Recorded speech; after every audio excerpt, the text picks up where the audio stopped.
Hey guys, आप सभी दोस्तों का बहुत बहुत स्वागत करते हैं ज्योग्राफी के क्लास नंबर 10 में दोस्तों। ठीक है, आज फिर जा रहे हैं ज्योग्राफी का क्लास करने के लिए दोस्तों। तो चलिए पढ़ते हैं और आप सब दोस्तों को बताते हैं कि आज के क्लास से क्या कुछ नया सीखने को मिला है दोस्तों। ठीक है, तो चलिए पढ़ते हैं, उसके बाद आप सब दोस्तों को बताते हैं क्या नया सीखने को मिला है दोस्तों। ठीक है,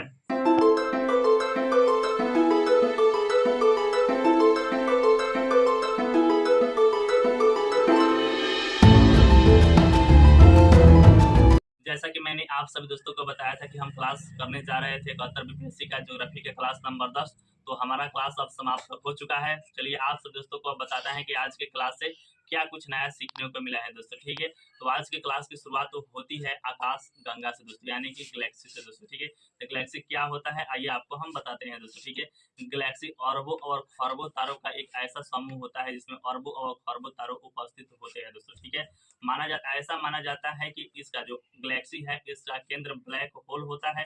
ब्लैक होल को हम लोग बल्ब भी कहते हैं दोस्तों। ठीक है, और यह ब्लैक होल के चारों तरफ जितने भी तारे हैं वह सभी चक्कर लगाते हैं दोस्तों। ठीक है, बात की जाए कि पहली आकाशगंगा का निर्माण कब हुआ है, तो पहली आकाशगंगा का निर्माण महाविस्फोट सिद्धांत के अनुसार दोस्तों 500 मिलियन वर्ष के बाद हुआ है दोस्तों। ठीक है, अब बात कर लेते हैं कि आकाशगंगा की बनावट कैसी है। तो आकाशगंगा में 3 स्ट्रक्चर बनाए गए हैं दोस्तों। एक तो होता है सबसे अंदर में केंद्र, जिसे हम लोग ब्लैक होल कहते हैं। दूसरा जो स्ट्रक्चर होता है जिसमें आद्य तारे यानी कि पुराने तारे उपस्थित होते हैं दोस्तों। ठीक है, जो दूसरा दूसरा जो स्ट्रक्चर होता है उसमें दोस्तों अभी जो युवा तारे हैं वह सभी उपस्थित रहते हैं दोस्तों। ठीक है, अब बात करें जो तीसरा स्ट्रक्चर होता है तो उसमें दोस्तों जो अभी भ्रूण तारे हैं यानी कि जो जन्म लेने वाले तारे हैं वह सभी तीसरे स्ट्रक्चर में शामिल होते हैं दोस्तों। ठीक है, तो ये अब बात कर लेते हैं जो आकाशगंगा है उसको कुछ नाम आपको हम बता देते हैं दोस्तों। ठीक है, जैसे कि लार्ज मैग्नेटिक क्लाउड दोस्तों। ठीक है, एक होता है स्मॉल मैग्नेटिक क्लाउड, एक होता है उर्सा मैनियर सिस्टम, एक होता है स्कल्पर सिस्टम, एक होता है ड्रैको सिस्टम दोस्तों। ठीक है, तो ये था कुछ आकाशगंगा का नाम दोस्तों। ठीक है, उसके बाद दोस्तों पढ़ा हुआ है आकाशगंगा का प्रकार में। आकाशगंगा 4 प्रकार का होता है दोस्तों। एक होता है दीर्घ वृत्तीय आकाशगंगा दोस्तों।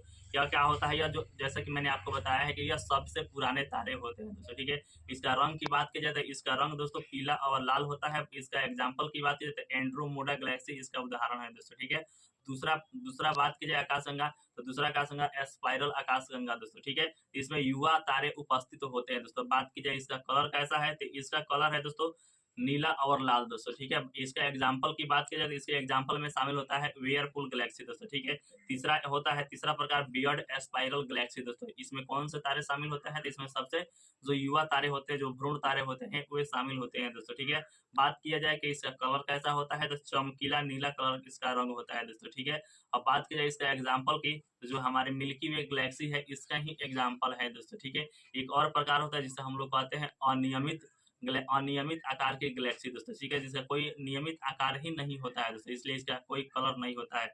बात की जाए इसके एग्जाम्पल की तो LMC और SMC इसके उदाहरण है दोस्तों। ठीक है, उसके बाद दोस्तों पढ़ा हुआ है एक करंट अफेयर का नया सा टॉपिक जिसे हम लोग नोट में कर उन्होंने लिखाया है, जिसे हम लोग कहते हैं हाल ही में नासा के द्वारा एक नया गैलेक्सी खोजा गया है जिसका नाम नासा ने रखा है फिनोक्स गैलेक्सी दोस्तों। ठीक है, ये न्यूज में था इसलिए सर ने इसको डील कर दिया दोस्तों। ठीक है, उसके बाद दोस्तों पढ़ा हुआ है तारामंडल तारामंडल जिसे हम लोग कहते हैं नक्षत्र मंडल दोस्तों। ठीक है, कुछ तारे निश्चित आकार में गति करते हैं। अब बात कर लेते हैं कितने तारामंडल अभी उपस्थित है तो 89 तारामंडल अभी उपस्थित है, जिसमें से कुछ तारामंडल का नाम आप सभी जानते हैं जैसे कि सप्तऋषि तारामंडल। सप्तऋषि तारामंडल में 7 तारे उपस्थित होते हैं, उसका नाम उन्होंने बताया जैसे कि नंबर 1 पर होता है भृंगु तारा, उसके बाद होता है वशिष्ठ ऋषि, तीसरे पर आता है अंगिरस, चौथे पर आता है अत्रि, पांचवें पर आता है पलस्तिया और छठे पर आता है दोस्तों क्रतु और 7वें पर आता है पुलाहा।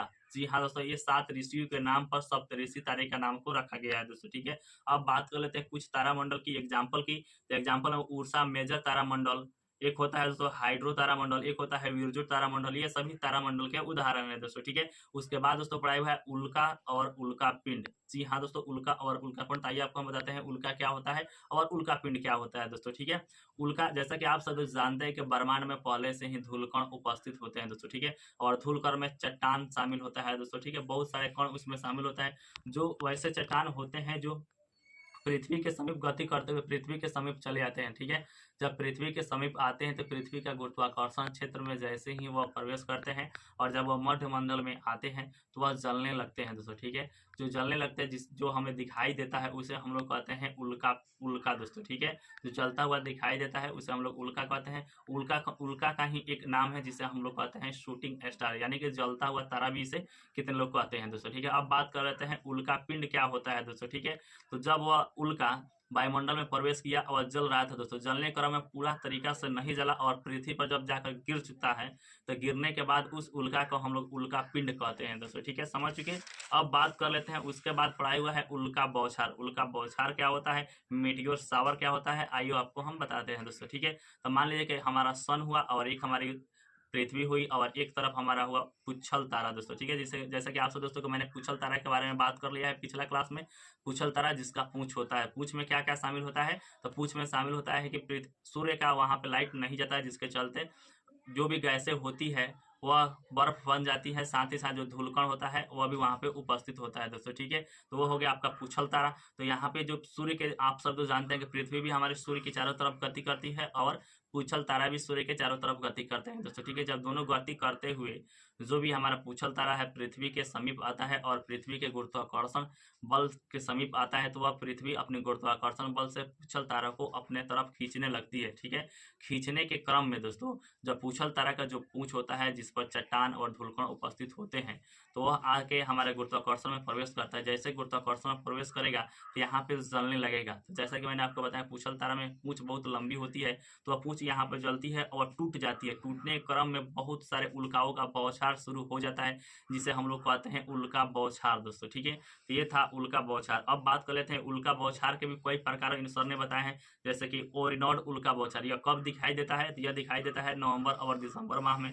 दूसरा होता है पर्सिड उल्का बौछार, यह प्रत्येक वर्ष अगस्त महीने में दिखाई देता है। एक और होता है क्वाड्रेस्टिक, यह कब दिखाई देता है, तो यह दिसंबर और जनवरी माह के अंदर दिखाई देता है दोस्तों, ठीक है। उसके बाद एक और होता है लेरिड्स उल्का बौछार, यह कब दिखाई देता है, यह दिखाई देता है दोस्तों अप्रैल में। एक और होता है लियोनिड्स उल्का बौछार, यह कब दिखाई देता है, तो नवंबर में। और सबसे लास्ट में होता है सेमिनेट्स उल्का बौछार, यह दोस्तों दिसंबर माह के अंत में दिखाई देता है दोस्तों, ठीक है। तो यह था कुछ उल्का बौछार के एग्जाम्पल जो हमने आपको बताया है दोस्तों, ठीक है। उसके बाद दोस्तों पढ़ाई हुआ है Goldilocks zone. Goldilocks zone क्या होता है, यह भी दोस्तों हाल ही में न्यूज में रहा था, इसलिए सर ने इसको डिस्कस किया है दोस्तों, ठीक है। तो गोल्डी लॉक जोन उस जोन को कहते हैं जहाँ पे पृथ्वी जैसी एक ऐसी ग्रह उपस्थित होती है जैसे पृथ्वी के समान सभी दशाएं उपलब्ध रहती है, वैसे ग्रह को हम लोग गोल्डी लॉक जोन के अंतर्गत रहते हैं दोस्तों, ठीक है। अभी अभी हाल ही में दोस्तों अमेरिका के द्वारा खोजा गया, यानी कि नासा के द्वारा खोजा गया है, जिसे सुपर अर्थ कहा गया है दोस्तों, ठीक है। इसका ही गोल्डी लॉक जोन का ही उदाहरण है दोस्तों, ठीक है। उसके बाद दोस्तों पढ़ाई हुआ है उपग्रह यानी कि सैटेलाइट। सैटेलाइट क्या होते हैं, तो जो कि आकाशीय पिंड है और यह जैसा कि आप सब जानते हैं कि सूर्य के चारों तरफ गति करते हैं, तो यह भी गति करते हैं दोस्तों, ठीक है। और इनके पास दोस्तों स्वयं का प्रकाश नहीं होता, ये सूर्य के प्रकाश पर डिपेंड रहते हैं। बात की जाए सैटेलाइट कितने प्रकार के होते हैं, तो सैटेलाइट दो प्रकार के होते हैं दोस्तों। एक होता है प्राकृतिक सैटेलाइट, यानी कि प्राकृतिक उपग्रह, जो हमारे चंद्रमा है, जो हमारे बृहस्पति के पास उपग्रह है वह सारे। और बात की जो हमारे कृत्रिम उपग्रह है, तो इसके भी कई प्रकार होते हैं, जैसे कि आप सब जानते हैं पोलर सैटेलाइट, जियो सेंट्रिक सैटेलाइट, सन सेंट्रिक सैटेलाइट दोस्तों, ठीक है। ये सारे इसके उदाहरण है दोस्तों। तो आइए थोड़ा सा हम बता देते हैं पोलर सैटेलाइट क्या होता है दोस्तों, ठीक है। एक ऐसा सैटेलाइट जो नॉर्थ और साउथ की तरफ चक्कर लगाता है दोस्तों। पूरे पृथ्वी की जानकारी अगर निकालना है तो हम पोलर सैटेलाइट के माध्यम से जानकारी मिलते हैं दोस्तों, ठीक है। अब बात करते हैं जियो सिंक्रोनस सैटेलाइट क्या होता है। एक ऐसा सैटेलाइट दोस्तों जो किसी देश पर ऐसे फिक्स कर दिया जाता है और उसको निगरानी रखा जाता है, जो 24 घंटा में एक चक्कर जैसे पृथ्वी लगाती है वैसे भी वह चक्कर भी लगा लेते हैं दोस्तों, ठीक है। तो वैसे सैटेलाइट को हम लोग कहते हैं जियो सिंक्रोनस सैटेलाइट दोस्तों, ठीक है। अब बात कर लेते हैं एक और होता है सन सिंक्रोनस सैटेलाइट दोस्तों, ठीक है। तो यह क्या होता है, यह एक ऐसा सैटेलाइट होता है दोस्तों विषुवत रेखा और नॉर्थ पोल के समीप फिक्स कर दिया जाता है और इसे देखा जाता है दोस्तों, ठीक है। तो ऐसे सैटेलाइट को हम लोग कहते हैं सन सिंक्रोनस सैटेलाइट दोस्तों, ठीक है। बहुत सारे सैटेलाइट के एग्जांपल है, जैसे कि मौसम विज्ञान के लिए जो उपग्रह छोड़ा गया वह हो गया, जो हमारा समुद्र का अध्ययन करने के लिए कि समुद्र फिक्स कर दिया, वह बहुत सारे एग्जांपल हमको देखने को मिलते हैं दोस्तों, ठीक है। उसके बाद दोस्तों पढ़ाई हुआ है, उसके बाद दोस्तों यहीं पे क्लास समाप्त हो चुका है दोस्तों, ठीक है। तो यह वीडियो आपको कैसा लगा नीचे कमेंट कर बता दीजिएगा। उसके बाद पढ़ाई हुआ है इकोनॉमिक्स का दोस्तों, ठीक है। तो हम जा रहे हैं अब इसके बाद इकोनॉमिक्स का क्लास करेंगे, तो उसका वीडियो हम शाम में अपलोड करेंगे, तो उसको भी देखिएगा दोस्तों, क्या नया कुछ सीखने को मिला है दोस्तों, ठीक है। तो मिलते हैं नेक्स्ट वीडियो में, तब तक के लिए जय हिंद।